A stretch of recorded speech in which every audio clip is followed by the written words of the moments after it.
He good at setting traps. Has crazy power that he believes in. He has a great chin too because he's a guy. He'll let you get out punches and he'll still be coming at you. And then once he catches you, it's a wrap. Great. Crawford's one of the best switch hitters I think since Marvin Hagler, and one of the most skillful boxers alive. He has very good skills. He's one of my favorite boxers. He able to win this fight. Errol Spence was blown away after seeing Terence Crawford train for his upcoming fight with Canelo. Having faced him before, Spence already knew Crawford was smart in the ring and incredibly skilled, but this latest training session took things to another level. Spence was amazed by Crawford's speed, accuracy, and flawless footwork.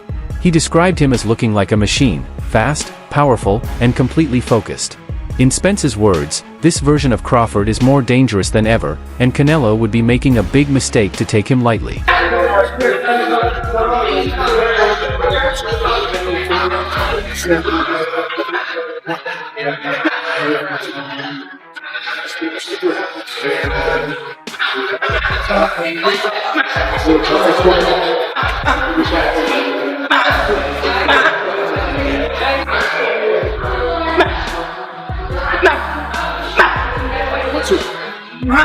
Step right here and roll.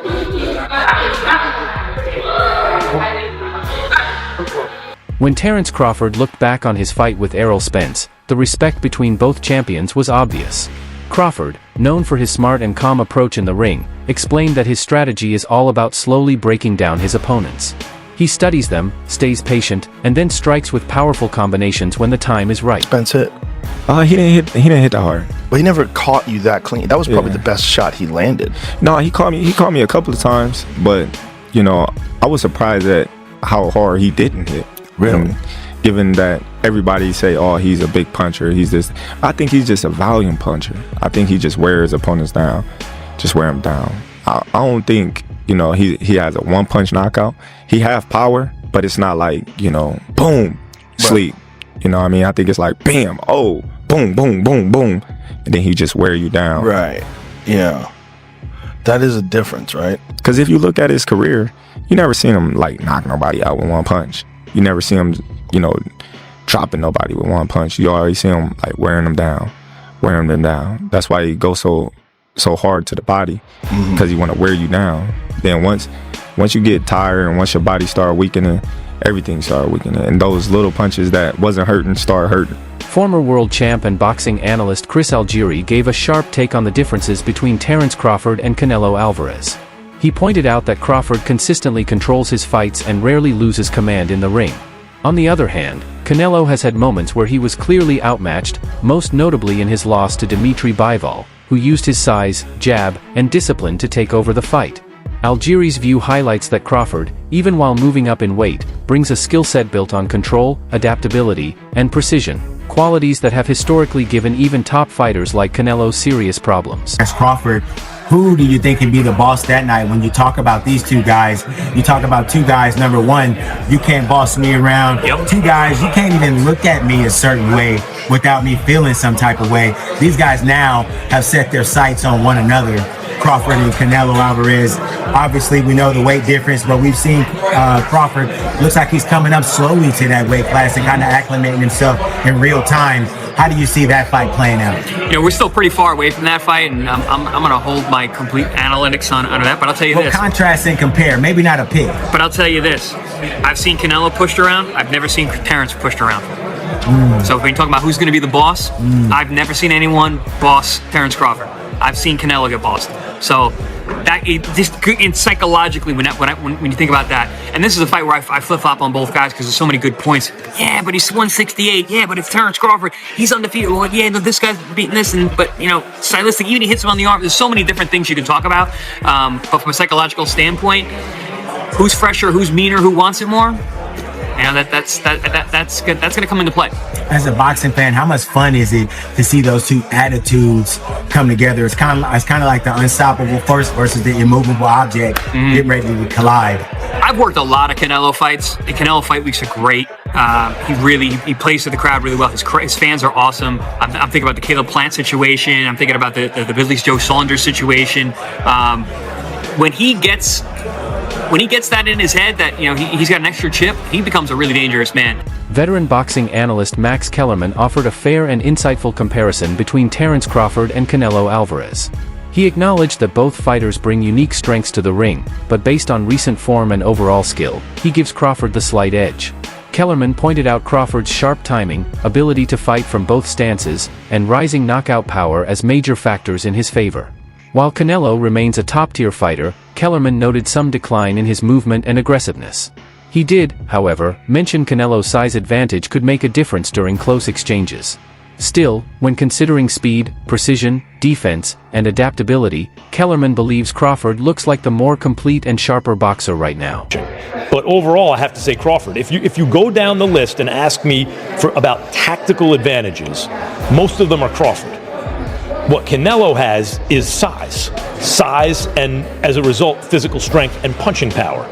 Canelo also has a great chin. But in terms of, if you want to go skill for skill, especially the recent version of Canelo, who's had to turn into a seek and destroy guy, who had to learn as his career went on to cut off the ring and not just follow guys around. Like Lara, Trout, Floyd, he followed those guys around. He had trouble because he's really a natural counterpuncher who wants you to come to him. But in recent years at super middleweight, he's gotten really good at cutting off the ring. Again, last fight notwithstanding. So as an overall suite of skills, recent vintage, it's been Crawford. Okay. But Canelo also is skilled and has a larger skeleton than Crawford. No matter what they weigh, Canelo's the bigger guy. Yeah. You briefly mentioned Canelo's power, so who I would assume Canelo has the You'd have to think, unless Crawford was on a knockout streak until he moved up to junior middleweight and then failed to stop Madrimov. So, and Canelo, though he has not stopped anyone in a while, we've seen he's a real puncher at 68. As far as speed, who has the better speed? You would imagine Crawford, given the fact that he is the naturally smaller fighter. The matchup between Terence Crawford and Canelo Alvarez is shaping up to be a truly intriguing one. Crawford is moving up in weight, which always brings challenges, especially when it comes to maintaining speed and endurance. Meanwhile, Canelo, although well-versed in this weight class, isn't the same aggressive finisher he used to be. Lately, he's relied more on control and strategy than power and pressure, and his knockout rate has slowed. That shift could give Crawford an opening. If Crawford shows up with his trademark footwork, sharp mind in the ring, and solid conditioning, he absolutely has a real shot at pulling off a win. For Canelo, obviously at 168, he has been a bit of the smaller man at that weight class, and in the last couple of years has had trouble finishing opponents and getting guys out of there like he would have at 160 or 154. So you have a bit of a duality there. Both guys coming into this fight in the, let's say, twilight of their careers, or maybe twilight of their primes, however you want to look at it. Canelo is going to be, I think, 35. Terence is 38. So you have a similar situation, different paths, and different struggles for both fighters. But when you look at who has to do more in this fight, it's clearly Terence Crawford, as far as what he's giving up and sacrificing to win this third undisputed championship and to try to beat Canelo, who has only been beat twice in his career, one of which was Floyd Mayweather being slick and tagging Canelo with counter punches when Canelo missed, being the smaller, lighter fighter and up there in age that was still able to take advantage of the youth and experience of Canelo Alvarez, but also just being a defensive maestro and able to counter off of that. Floyd is one of one. And then you have Dimitri Bivol, who was the bigger fighter, and the things that Canelo does very well didn't really hurt him too bad, right? The things that had carried Canelo up in division was his power and the ability to break an opponent down, maybe not stopping them in the early to mid part of fight. Up-and-coming boxer Abdullah Mason is backing Terence Crawford in a big way, predicting not just a win, but one that could shock a lot of fans. While most people see Canelo as the stronger fighter because of his size, Mason sees it differently.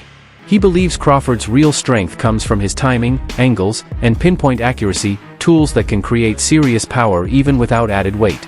According to Mason, if Crawford lands clean shots consistently, especially in the later rounds, it could turn the fight in his favor and prove a lot of people wrong. I'll say Canelo Crawford, your prediction quickly. Canelo Crawford. I got faith that Crawford could take it. I got faith in Crawford. I feel like Crawford, he might surprise some people with his strength. So it all depends on the better fighter that night.